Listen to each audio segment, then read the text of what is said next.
Cuando un lactante no puede ser alimentado con leche de su propia madre, es necesario el uso de fórmulas lácteas, cuya denominación adecuada es la de sucedáneos de leche materna.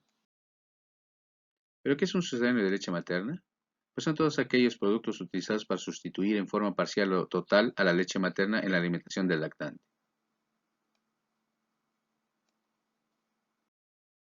Las indicaciones para alimentar a un niño con sucedáneos que se relacionan con la madre son todas aquellas que contraindican la lactancia materna, como las enfermedades infectocontagiosas, la baja producción de leche después de implementar las medidas convencionales para lograr su incremento, como la extracción de leche del pecho, ya sea en forma manual o con la ayuda de un tiraleches, o el uso de medicamentos. En nuestro país, como en algunos otros, el uso de sucedáneos se hace necesario cuando la madre regresa al trabajo o cuando se embaraza nuevamente, y más recientemente, no desean lactar a su bebé por el miedo que las afecte estéticamente. También algunos problemas del niño contraindican la lactancia materna, aunque la mayoría de ellas son contraindicaciones relativas o transitorias, como la ictericia por leche materna, en la cual el uso de fototerapia y la suspensión de la lactancia por 48 horas es suficiente para reiniciarla. Otro ejemplo es cuando el niño nace antes de término, con bajo peso o con desnutrición, ya que en estos casos se puede suplementar la leche materna y conservar sus otros atributos tan importantes como la protección inmunológica que ella ofrece. Pero existen algunos problemas atribuidos al niño que contraindican en forma absoluta la lactancia materna y hace necesaria la utilización de sucedáneos de leche materna, como en el caso de aquellos niños afectados por enfermedades congénitas de metabolismo o alergia a las proteínas de la leche, los que deben de recibir fórmulas especiales. Desafortunadamente, el uso de sucedáneos de leche no está exento de riesgos, ya que el niño puede presentar anemia ocasionada por dos situaciones. La primera, que las sales utilizadas en las fórmulas infantiles se absorben de forma deficiente, por lo que será necesario administrar suplementos de este elemento para evitar la aparición de este problema. Y la segunda es que la leche de vaca produce sangrado microscópico que puede llevar a pérdida sanguínea crónica e importante. También el que se alimente al niño acostado favorece el paso de leche al conducto auditivo y la posterior aparición de infecciones de nivel. Otro de los problemas es que el sucedáneo esté contaminado desde su fabricación.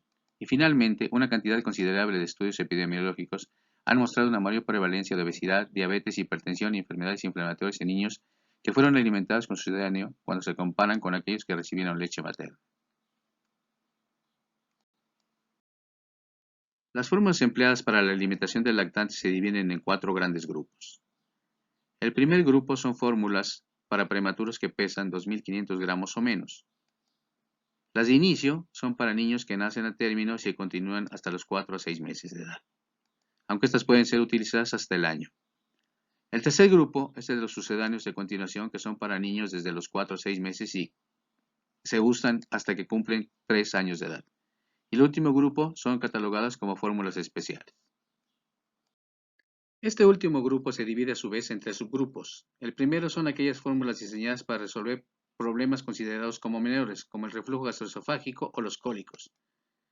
El segundo es para niños con problemas mayores como la fenilcetonuria y la galactosemia, entre otras. Y el tercer subgrupo es el de las fórmulas conocidas como de crecimiento, las cuales están enriquecidas con hierro, vitaminas y minerales, y que según los que las producen son un paso entre la fórmula de continuación y la administración de la leche de vaca.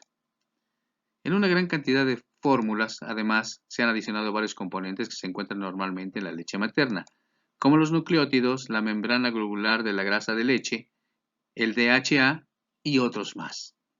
Sin embargo, ninguno de estos suplementos ha mostrado tener el mismo efecto de los contenidos en la leche materna. Los sucedáneos de leche materna se comercializan en forma de polvo y en forma líquida. Estas últimas están listas para utilizarse y se pueden obtener con o sin biberón incluido. Para poder preparar la fórmula adecuadamente es necesario contar con el material adecuado para ello. Lo primero son los biberones, de los cuales existe una gran cantidad de modelos, pero aquellos que son lisos y de vidrio se ha encontrado que tienen la ventaja de ser más fáciles de lavar. Otro elemento importante son los chupones o tetinas, y con ellas es importante asegurarnos de que la leche salga gota a gota y nunca a chorro. Los chupones también existen en una gran variedad de modelos de acuerdo a la edad del niño, que varían principalmente en la velocidad del flujo. Los más nuevos son aquellos que permiten varios tipos de flujo que se pueden regular de acuerdo a las necesidades del bebé. La forma en que se regula este flujo es muy sencilla y consiste solamente en girar el biberón orientando la marca deseada con la nariz del bebé. Los chupones o tetinas se fabrican en dos materiales principales, el látex y la silicona. Se preguntarán, ¿cuál de los dos es mejor? Ambos tipos tienen varias ventajas y desventajas. El látex tiene la ventaja de que es un material natural que se extrae del árbol del caucho y es muy resistente a los tirones. La desventaja es que se degrada con el tiempo y por efecto de la temperatura, la grasa y la luz solar, por lo que se deben de cambiar cada 30 o 60 días o cuando se note que están pegajosos. Las ventajas que tiene la silicona son su resistencia, tanto a la luz, la grasa y la temperatura, pero tiene la desventaja de que si el niño ya tiene dientes, lo puede desgarrar muy fácilmente. Las tetinas de este último material se deben cambiar cada 60 días o cuando se note que existen marcas o mordiscos en su superficie. El siguiente componente del equipo para preparar los biberones son los escobillones y se debe de contar con los específicos para el tipo de material con que están elaborados los biberones del bebé. Estos son los dos tipos de escobillones principales.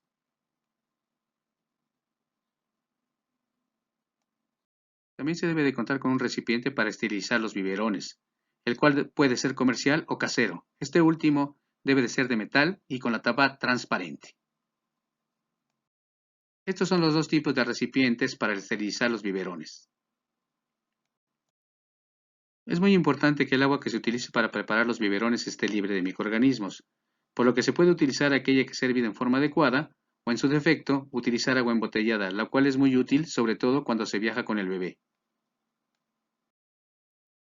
Estas son algunas de las características que debe de cumplir el agua embotellada para preparar los biberones del bebé.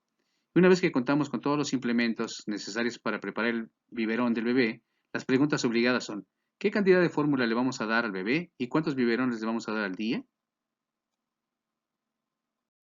El número de biberones depende directamente de la edad del niño, y en esta tabla se presentan los que debe recibir en 24 horas. La cantidad de leche que debe recibir el bebé se puede calcular de dos formas principales.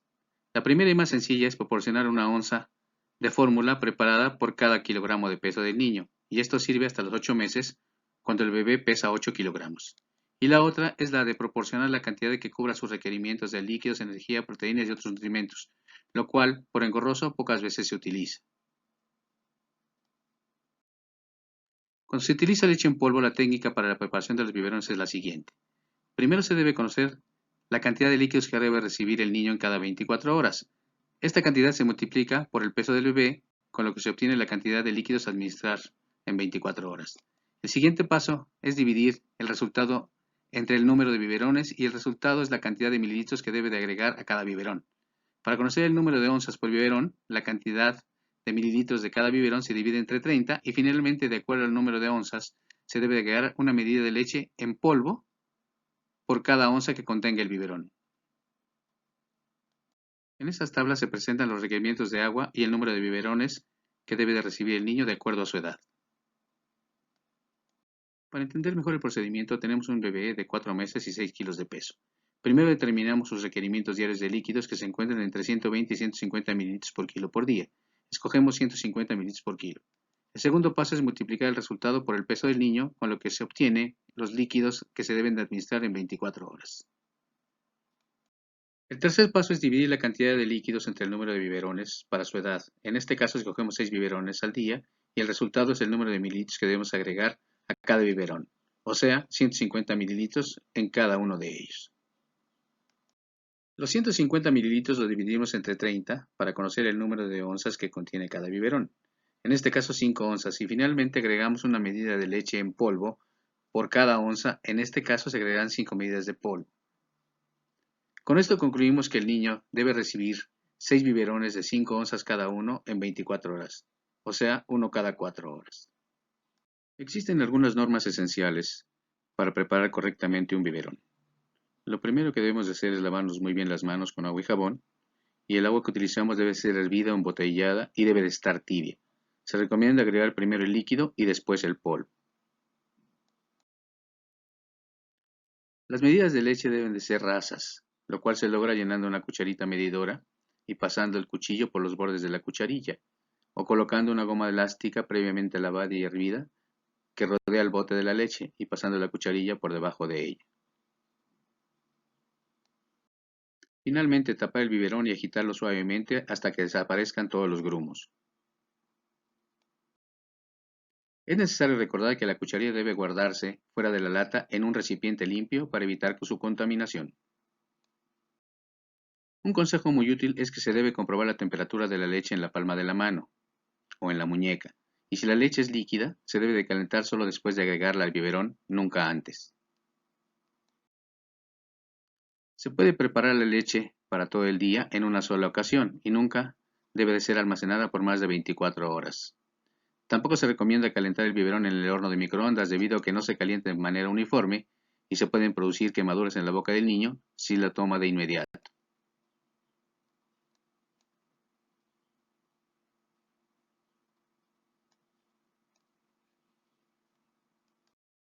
En caso de que no exista otra opción más que el horno de microondas, el biberón se debe de calentar por no más de 30 segundos y después agitarlo para homogeneizar el contenido y no olvidar comprobar la temperatura de la leche antes de ofrecerla al bebé.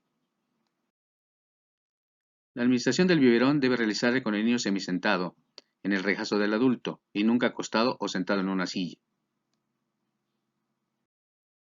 Debemos asegurarnos de que el biberón conserve todo el tiempo la inclinación necesaria para que el chupón siempre esté lleno de líquido, nunca de aire.